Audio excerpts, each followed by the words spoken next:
the team. Just a second. Do I have to do got it? Got it. Okay. Thank you for the honor of being part of this Temple Aaron community. Scattered though it is, it's like you're the Temple Aaron diaspora in the Southwest and the Midwest. It's quite an amazing statement of commitment. It's really wonderful. I had the privilege on the second day of Rosh Hashanah, I'm going to guess maybe 6 or 7 years ago, to come up to Trinidad, and I did a little talk on Judaism, and we opened it to the community in Trinidad. There must have been 80 people there, of whom maybe 5 were Jews, but the rest were locals, and we were able to expose them and show them the sanctuary and the Torah and talk with them. It was very fun. So I'm honored to be back again. I think you should definitely invite me once every 6 or 7 years. At a minimum. but if it happens more frequently, that would be lovely too. Well, thank you. That's wonderful to hear.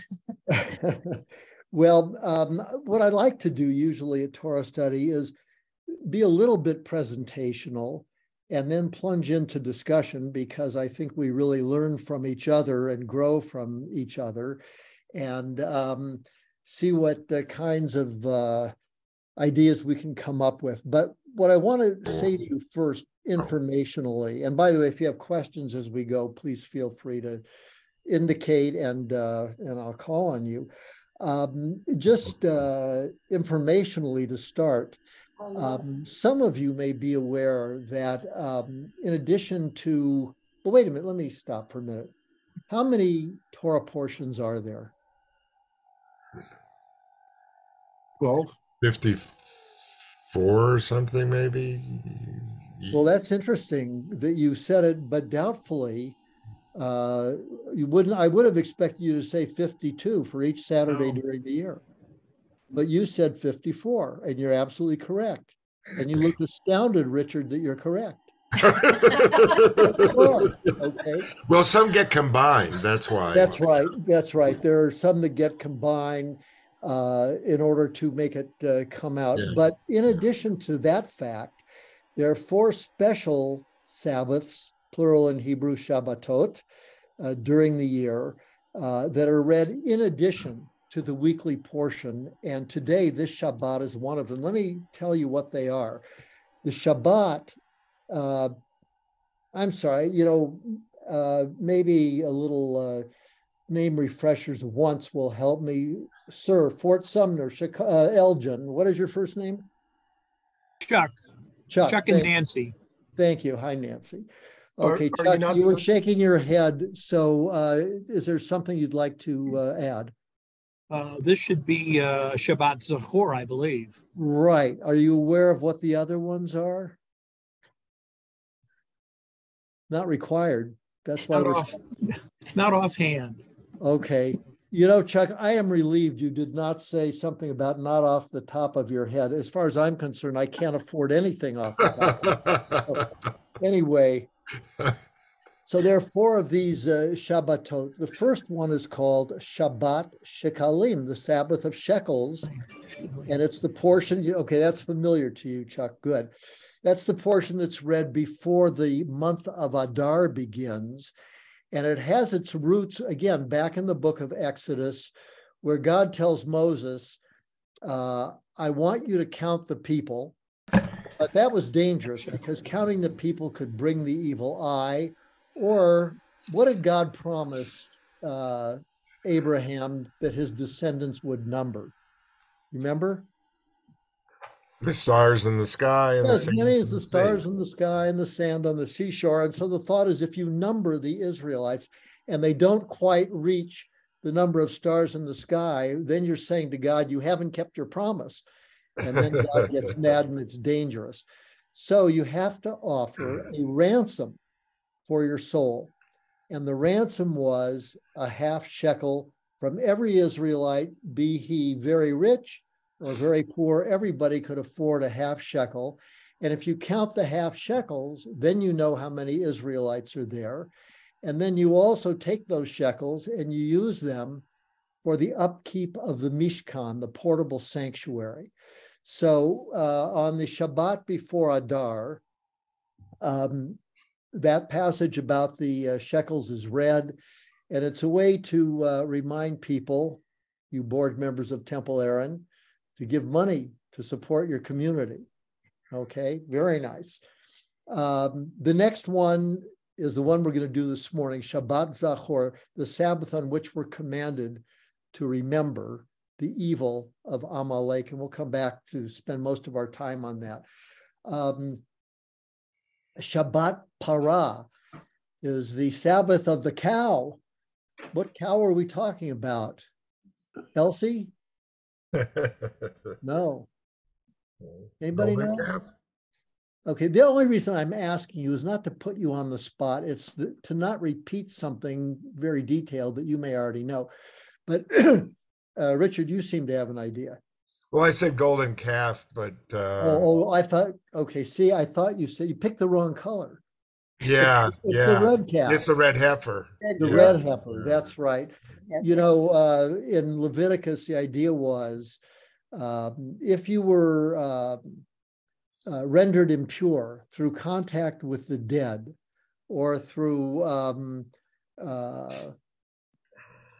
nocturnal emissions or leprosy, the way you were purified was to have water sprinkled on you with the ashes of a red heifer. In other words, they took a red heifer, they killed it, they burnt it, those ashes were purifying.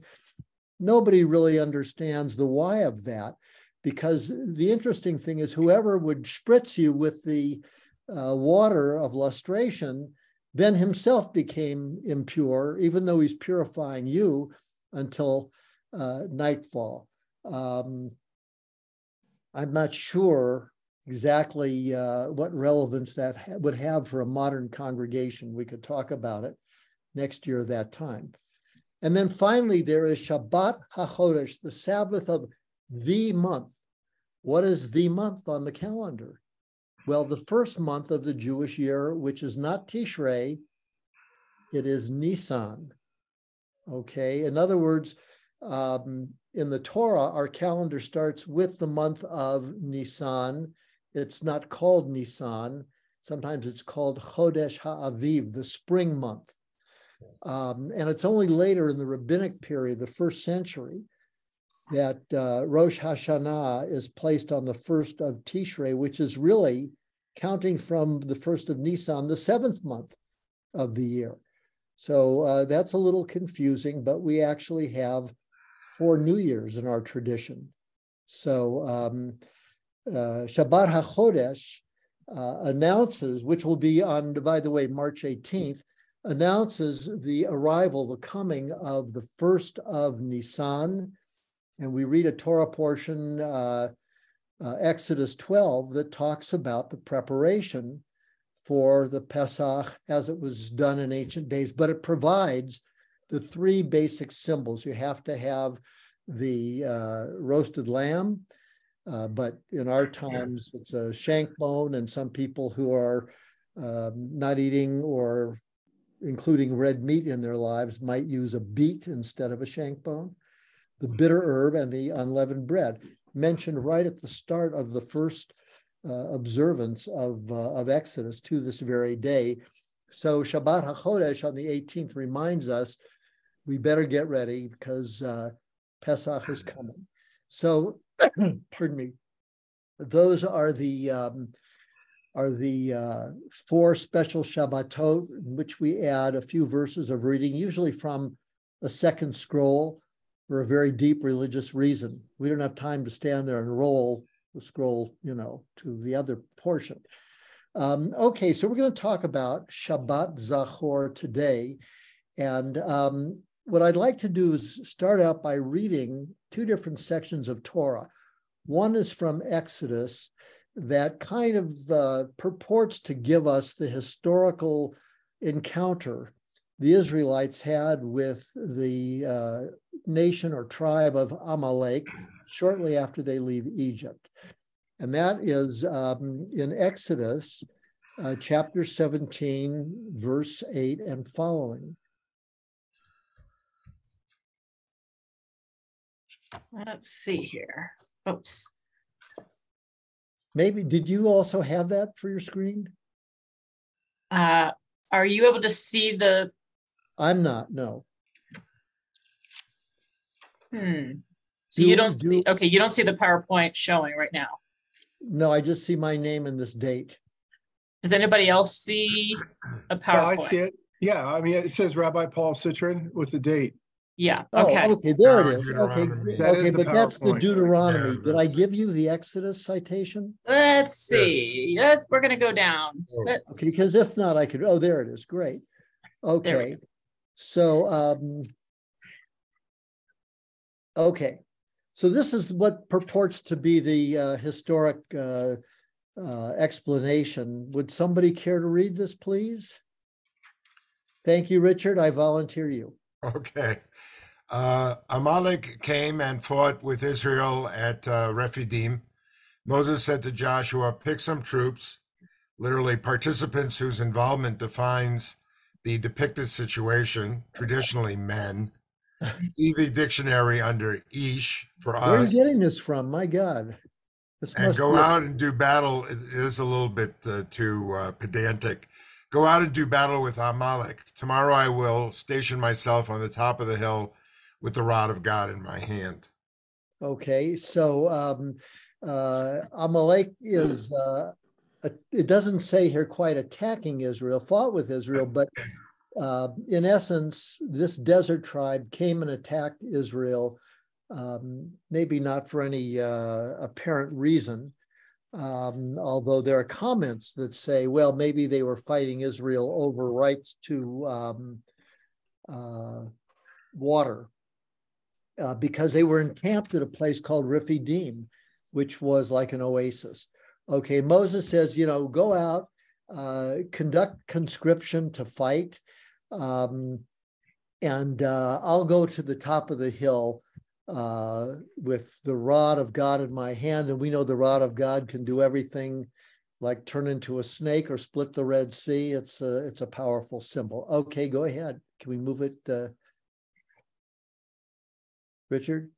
Oh, Joshua did as Moses told him and fought with Amalek, while Moses, Aaron, and Hur went up to the top of the hill. Then whenever Moses held up his hand, Israel prevailed, but whenever he let down his hand, Amalek prevailed. Okay, now even 2,000 years ago, when the rabbis responded to this in a midrashic fashion, they explained this was not magic, that when Moses held up his hands, the Israelites prevailed, and when his hands got tired, Amalek prevailed. They said that it was Moses pointing to heaven, to God.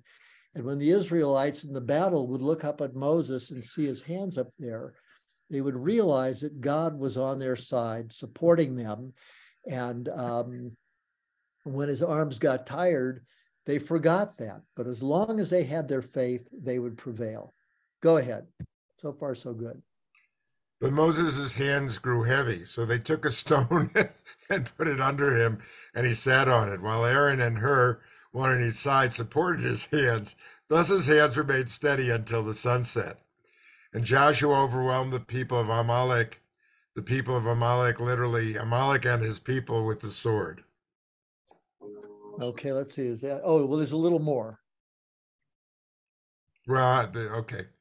Then Adonai said to Moses, inscribe this in a document as a reminder and read it aloud to Joshua. I will utterly blot out the memory of Amalek from under heaven.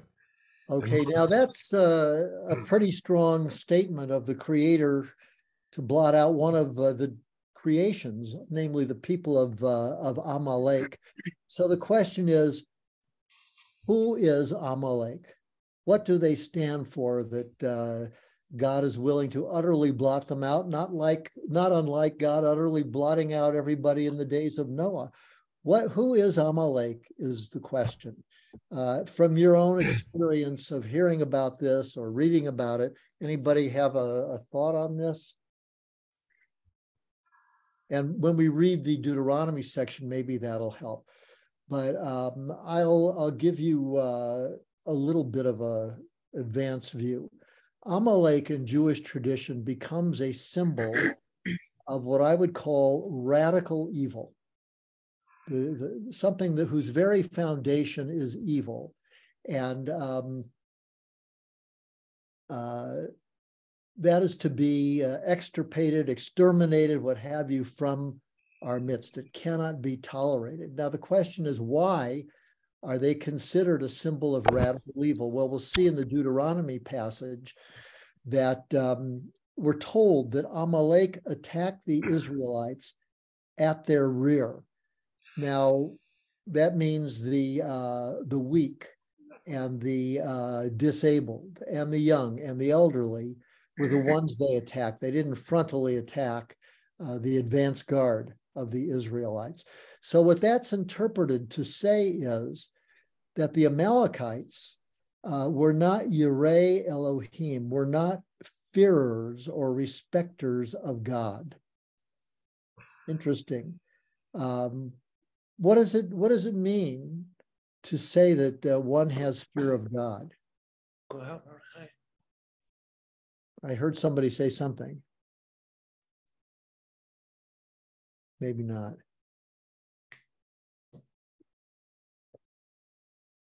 Awe. Okay. Awe. Okay, but what is the result of that awe? If you have awe of God, what does that mean in terms of your potential behaviors? It should be respectful. Surrender. Okay, trust, surrender. And surrender means what exactly? To perhaps detach from what's happening that doesn't go along with how we perceive God. So we detach from that and surrender to what God is. And So Leolah is also awe. So that's where I got that. Well, I really love what you're saying and the direction in which you're going. I think there's one more step that needs to be included. If you hold God in awe and the values God presents to us in our tradition, what does that mean for your behavior? That you'll behave in a respectful, observant of God's laws or requests. Yeah, look, I would say it means that there is a boundary. It is a border which one who is a fearer of God will not cross. I always think of, as an example of this, the worst atrocities. I mean, the SS, the Nazis were horrendous, but when I've read of incidents of SS men tossing an infant into the air and emptying their revolver into the child, where's the fear of God? Not to mention all their other crimes. But the point is, there are limits, there are boundaries beyond which the fear of God dare not go. And one is to attack those without defense, those who are vulnerable. And that's what Amalek is said to have done to Israel. They had no fear of God. They come to stand for radical evil. Comments, questions? Rabbi, I have a question regarding the name Amalek. There's and then Malek, is it etymologically, is it, how people talk about in Christianity, Christ and Antichrist? Is that Amalek a negation of highness or a negation of a negation of what? I didn't hear you. Of the highness of God? Like, is it related to Malek in any way that it becomes Amalek? Like, I'm just curious. I don't know of anything like that. I think it is a sort of an inherited name of a desert group.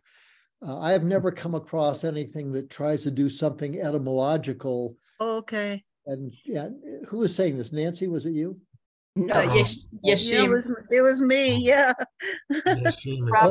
Rabbi, in full disclosure, I just looked it up and I saw that it says the numerical value of Amalek, and that actually is the same value as the Hebrew word for doubt. So maybe from an etymological perspective, that's what they're trying to convey. Well, Gematria. just a second. 60 and 80 is what, 140, 240. Yeah. Okay, but you know what? You have to be take what you just said is called gematria, as you know, which is the taking of Hebrew letters and getting a numerical value and transposing that numerical value into other meanings. And it's playful and it's kind of fun. And sometimes it comes up with amazing results. But, you know, I did the same thing before I came on this morning. I added up what Amalek is, and I came up with the same 240. I didn't think of doubt. I thought of the word mar, which means bitter. So, you know, one of my favorite little gematrias that I am proud to tell you I came up with myself is that the word for hand is yad, and that equals 14. And the word for gold, zahav, of the ring is also 14. And you add the gold of the ring to the finger of the hand, and you get 28, which is koach, strength. How's that for a Bubba Misa? Not bad, but my point is, you know, you can't rely on gematria for serious scholarly information, but it's fun and there's nothing wrong with it. I'll give you another one. And that is that, I have to think about this for a second. The burning bush. Oh, hasneh, the bush. I haven't done this for a while, but hasneh, for the burning bush, is, let's see, 565, 115, is 120. Okay. And you know what else is 120? Ha'am, the people. So what was it that Moses really saw? Did he see a physical burning bush? No, he had a burning, verbrannte yearning for his people, to free his people. So you can go in all kinds of directions with that. And there's nothing wrong with your hypothesis and your question. It's just fine. But I don't know etymologically. I have my Brown Drivers Briggs Biblical Dictionary. I could look at it, but it would be time consuming. So maybe we should push on. So Amalek stands for radical evil. Let's finish that little section, please. Okay. Okay, so in the end, Israel prevails, and God says, I will utterly blot out the memory of Amalek under heaven. That's going to contradict something we'll see later on. Okay, go ahead. And Moses, Richard. Okay, and Moses built an altar and named it Adonai Nisi. Okay, Adonai Nisi means Adonai is my banner. Okay, go ahead. It doesn't mean Adonai is my prince. No, this is from the word nes. So miracle? Not nasi. Yeah, well, nes can mean either a miracle or a banner. Okay. Or even a standard of some sort. All right. And wait a minute.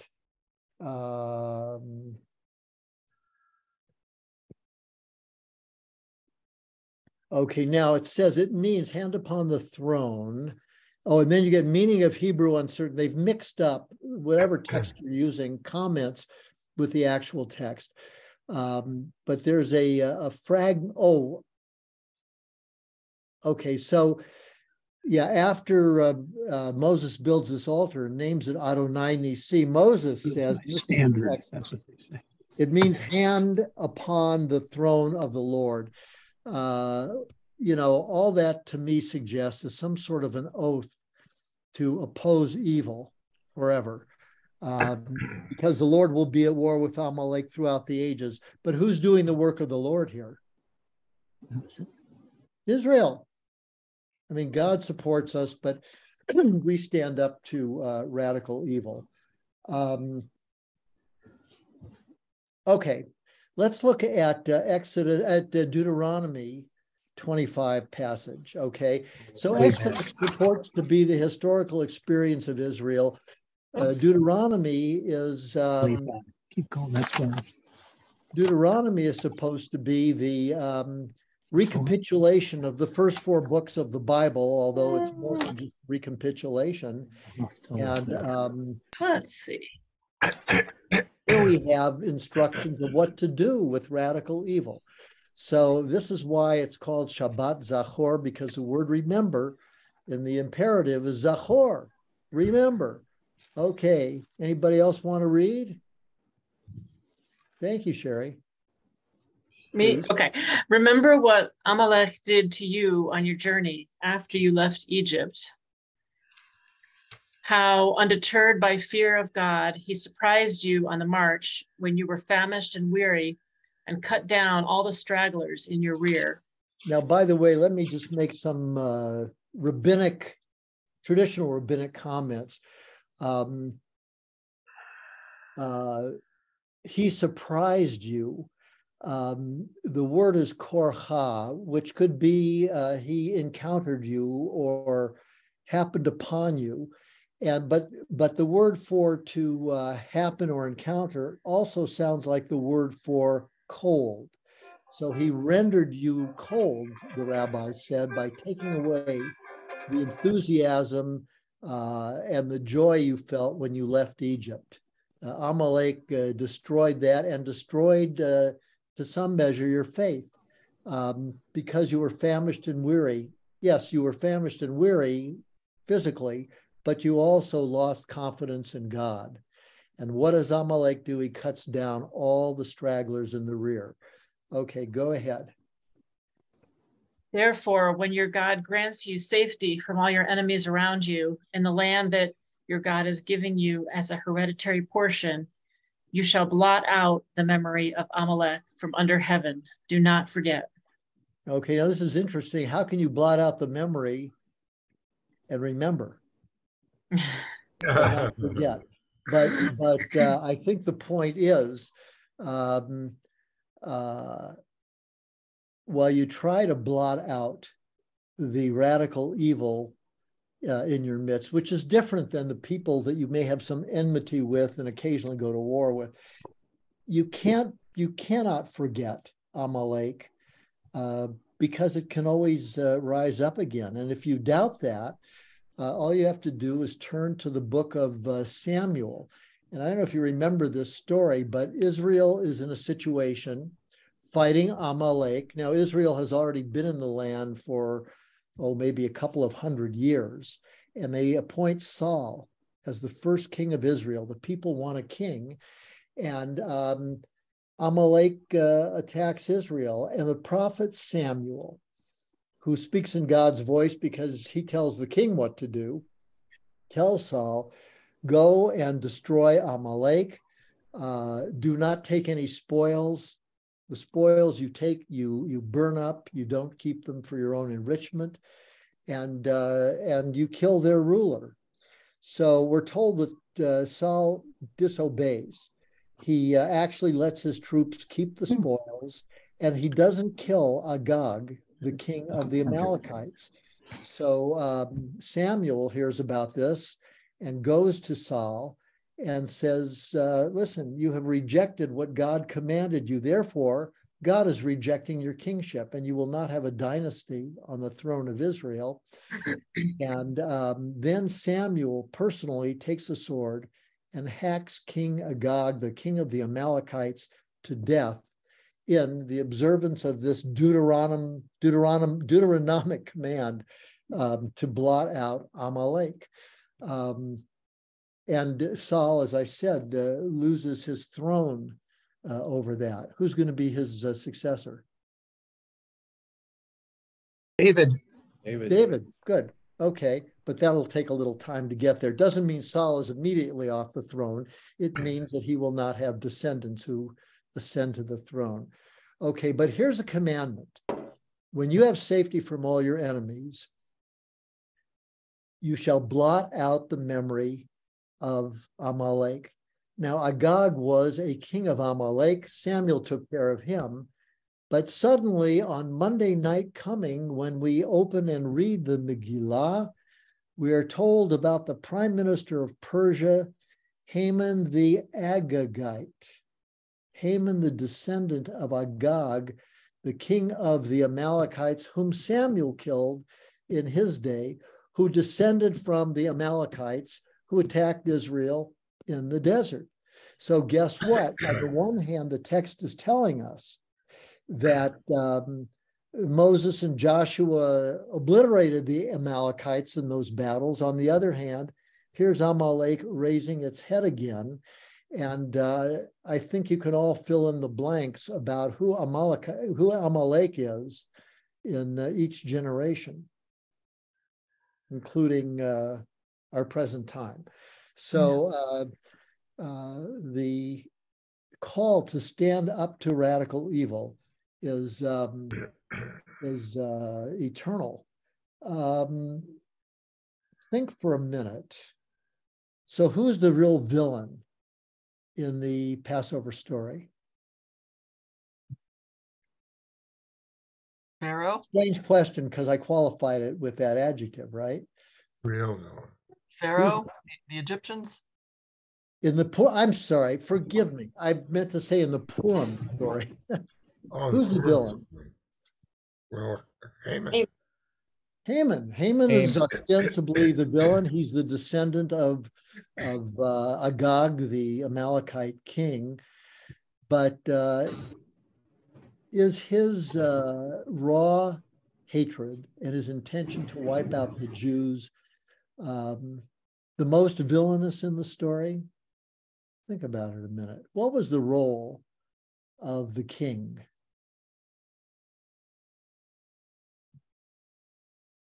The king was playing both sides, basically. How so, Kim? To his advantage. But when you say playing both sides, can you kind of explicate that a bit? Well, it seemed like he was willing to conspire against the Jews if it was to his advantage. Okay. But it wasn't his idea. No. And you may remember, I hope you're aware that in Jewish tradition, it's considered a mitzvah, which I like to translate not as a commandment per se, but as a sacred religious obligation. It is a mitzvah to hear the reading of the Megillah. And, there are all the antics with the noisemakers and costuming and, turning the world upside down. But inside that outer shell is a very serious message that we have to be aware of evil in the world. So in any case, when the Megillah opens, we're told that King Ahasuerus is in the 180th day of a drinking party. Wow. Right away, that may tell you the book is fiction in its specifics. He's in the middle of a drinking party. So that already tells you, he's a hedonist. He's out there for his own pleasure and to show how great he is. But when Haman is prime minister and when Mordecai refuses to acknowledge him, Haman, who is the ostensible villain, decides it's not enough to kill Mordecai. I'm going to wipe out his entire people. And he goes to the king and he says, listen, there's a certain people in your kingdom that are different than all the other people. By the way, true or false?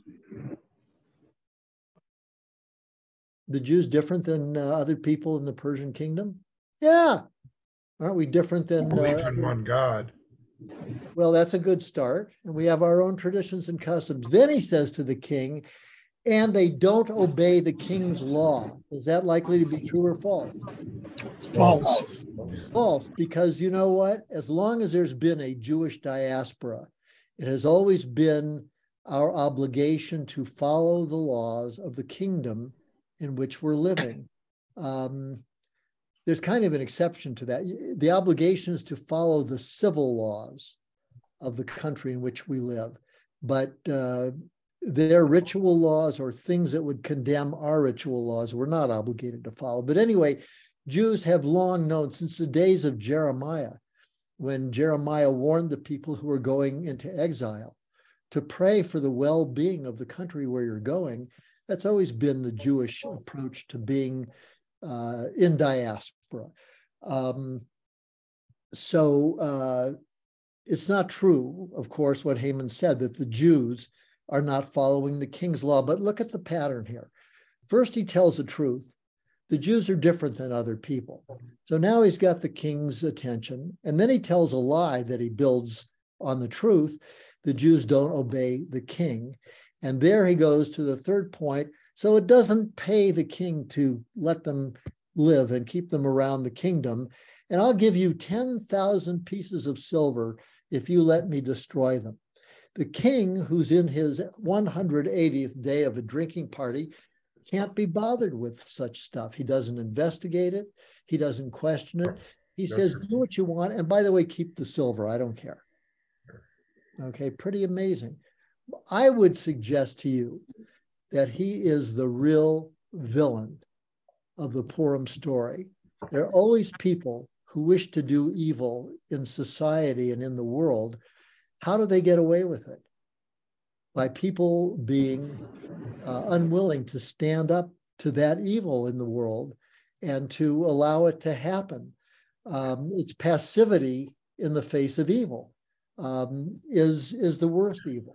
So, in thinking about today, I recall a very famous Talmudic statement that says, if somebody comes to kill you, rise up first and kill him. Who's to say his blood is redder than your blood? Meaning, who's to say his life is worth more than yours? You do not have to be passive in the face of aggressive danger. And if you see it coming at you, you have to stop it and do so first. And by the way, that's been the philosophy of the Mossad and the Shin Bet. If you can anticipate some sort of a deadly attack, you try to do everything you can to save yourself and your people by ridding yourself of them first. But this is an ancient kind of point of view. Also connected to that is the idea that if one does evil or intends to do evil, and his family or his town knows about it, but does not protest, then they are guilty of the evil as well, which I think is hello, Randy, good morning, is a fascinating idea that we are all responsible for the moral level of our families and our society. And when we see something wrong according to the values of our tradition, it's our obligation to speak up. So here we are on the eve of Purim, almost. The eve of Purim is Monday night, and that's traditionally the time when the Megillah is read, although it's also read on Purim morning in some synagogues, to remember that we cannot be passive in the face of evil and have to take a stand. And it's not that we're going to eradicate evil from the earth, but we're going to remember to stand up for a moral tradition that can benefit all humanity. Well, let's, any comments, questions, whatever? Yes. Jean. Yes. Yes. I'm in relationship to what you just said. We cannot be passive in the face of people. Excuse me, you're off camera. Move a little to your, I think your left, please. Oh, am I on camera now? You are, thank you. Okay, thank you. What I'm wondering about is, why is it that in terms of the history of the Jews, they're always fleeing, and instead of holding their homelands, they're always fleeing. They're like nomads throughout history. Why didn't they take a stand, like you said, against evil? Well, do me a favor and be a little bit more explicit where you think this has happened. Well, they fled from Egypt, right? That's the whole Passover thing. They instead of holding their ground and so forth, and they fled from Israel too. Okay, but wait a minute. Who were they in Egypt? They were slaves. They were powerless. And according to, the Exodus from Egypt, I like to say, is our birth narrative as a people. It's not really Abraham and Sarah. Our national birth is experiencing slavery, redemption, receiving Torah, and settling in the land. Those are the parts of our birth narrative. But at the beginning, and that's what makes us so different from many other peoples, we don't tell a story that we were nursed by wolves and therefore we're strong and should conquer the world. We tell a story that's very humble. We go from degradation of slavery to the glory of attaining our freedom. So that's the starting point. But look, I hear what you're saying. And I would take issue with it, Gene. For example, the Jews were one of the few people that rose in revolt against Roman dominate. Well, let's go back before that. How about the Maccabees? Okay, that's standing up to those who would have squelched our freedom and our culture. But in the Roman period, we revolted against Rome 3 times, from 66 to 73 of the Common Era, a more minor revolt around 110, and then the Bar Kokhba revolt, where we actually won for ourselves about 3 years of independence until the Romans came back in force and squashed us. The result of that defeat was the destruction of the Temple Mount, of keeping the Jews out of Jerusalem, sowing agricultural lands with salt. Jews left because it was untenable to make a living in the land. But I want to tell you something else. Jews have never entirely left the land. The land has never been empty of Jews. And the major Jewish centers were Jerusalem, Hebron, Tzfat, and Tiberias. And you could always find Jews there, plus in smaller places. But then to take your point, Jews lived in Spain for 1,000 years. They didn't leave by choice. Those people who wanted to maintain their Judaism, by the way, a lot of people don't realize this, the Inquisition was not against faithful Jews in Spain. The Inquisition was against Jews who had become Christians or who descended from Christians as a way to rob them of their property and their position in society, and often ended up with executing them. People who never gave up their Judaism were not targets of the Inquisition, but they were targets ultimately of Isabella and Ferdinand's decree that they had to essentially leave their property and leave Spain, not voluntary. Look, Jews lived in the Rhineland and then in the rest of Germany for 1,000 years. When you are 500,000 people out of a nation of 45 million people, how do you fight? Especially when they have the weaponry and you don't. So it's not a matter of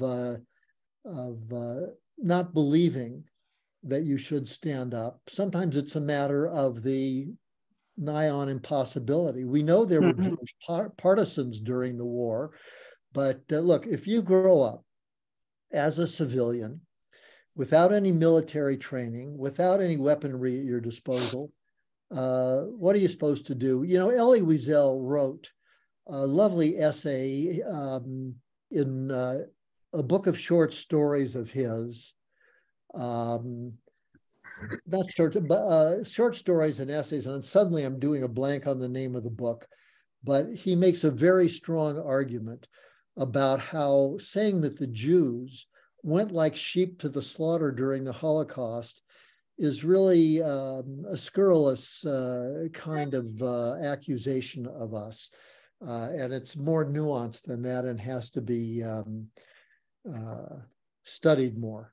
But it's a valid question, Jean, and I'm glad you asked it. I already feel better with your answer. Thank you, Rabbi. Good. We've been there. Thank you. Other comments? I'm glad you felt better with the answer because it was a short question with a really long answer. So I'll just say that expression where Jews flock like sheep to the camps has always been under my skin. I've always despised that term and that expression. Well, simply not true. There's You're no quite truth right. to that at all. Because one of the methods of the Nazis was to deceive the victims. Now, eventually word leaked out of camps that, what was going on. But initially, you were given a bar of soap, you were going to go into a shower and wash up and all this, or you were given a postcard to write home that everything's wonderful. The effort was, first of all, if you were sent on a train for 3 to 10 days without provisions and without the ability to lie down and so forth, by the time you got to the camps, you were almost a shell of a human being. Mm-hmm. And with the deceptions, nobody wants to think they're going to be put to death. You want to think that it is what they're telling you it is, a labor mm-hmm. camp or whatever. Mm-hmm. So I agree with the gentleman who said what he said, that it's really a scurrilous untruth. So I hope you have the chance, if not in a public setting, to hear the Megillah, that at least you will read the book of Esther, because on the one hand, it's one of the few books in the Bible that really has some humor in it, and you have to look for the humor. It's not all entirely serious or nonfiction. It's really not. What's nonfiction is the repeated Jewish experience of coming up against anti-Semites. What's fiction is the context of the story. And I hope you're aware that the level of anti-Semitism in the United States in the last 2-3 years has risen significantly. Mm-hmm. And our job is to speak out and mm-hmm. not hide, and to stand up to it. And ADL is certainly helping to do that. And well, we can't go out and physically attack anti-Semites who haven't actually done anything. It's important that the security of our synagogues and public Jewish places are protected. And I can tell you in Albuquerque that the congregations are doing a moderate amount, I guess you'd say, to tighten security. So, let me, if there are no more comments or questions. I think Richard had his hand up. Oh, but... Richard? Oops, you're muted. I did. It was pertinent to about the behavior of Jews that went to Auschwitz. I had in my own family, my aunt, and this was reported by another family member who survived and was with her. At Auschwitz, she was a doctor. She went there with her medical bag, and she presented herself to Mengele and said, I'm a physician, and I could be of use here to help treat people who are sick, who get sick. And then Mengele told her, you won't need that. Mm-hmm. But until then, she probably thought, hey, they're interring us here, but we're going to be, we'll get out one day, She did. Well, that's I think a very normal human response. Yeah. But so our job is to remember that the world in which we live has evil, and it has evil because of human choices, mm-hmm. and because of a certain amount of free will. In other words, once you get beyond the question of genetics, cultural traditions, and law that sort of fence each one of us in, there is a certain amount of choice that we have, and we can choose to live on the right path or not. In the meantime, though, we have to stand up to the evil, call it out for what it is, and hope that the day will come when more people will choose the right and the good. So, Rabbi Citrin, there's a comment here. Marianne asked, could you speak to how Deuteronomy repeats the first 4 books of Torah? Oh, that's a really good question. Well, first of all, in Hebrew, it's called Devarim, which means words. And it's called words because it's comprised of the final, I can't remember if it's 4 or 5 speeches of Moses to the people. And in it, there are recapitulations, as I said earlier, of the experience of the Israelites from the Exodus and onward. There are recapitulations of legal material, but often they are either new or revised. One of the key things in Deuteronomy is that it commands the people to bring offerings at Pesach, Shavuot, and Sukkot, not any longer to where they live or where they want to give those offerings, but in the place that God will choose. In other words, Deuteronomy centralizes Jewish worship at one place that God chooses, which come to be understood in biblical tradition as a temple in Jerusalem. So people made pilgrimage to the temple in Jerusalem, in theory, 3 times a year. There are tithing rules in Deuteronomy that are somewhat different than the tithing rules earlier in the Torah. There are repetitions of the cities of refuge. You may recall that there were cities set aside if you killed someone accidentally, not with intention, you could flee to be safe from the victim's family taking blood revenge on you and so forth.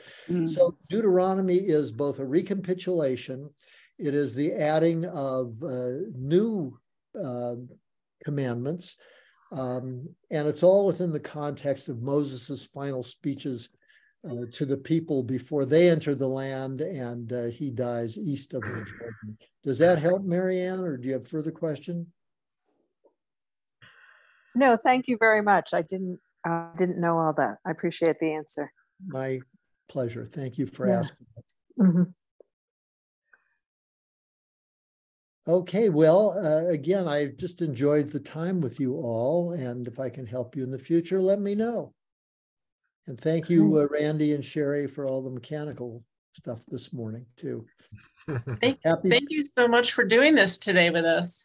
Well, it was a pleasure. Happy Purim, happy Pesach, and stay well. Thank you. Thank you so much. Bye-bye. Bye-bye. Bye-bye. Bye. Bye-bye. Thank you.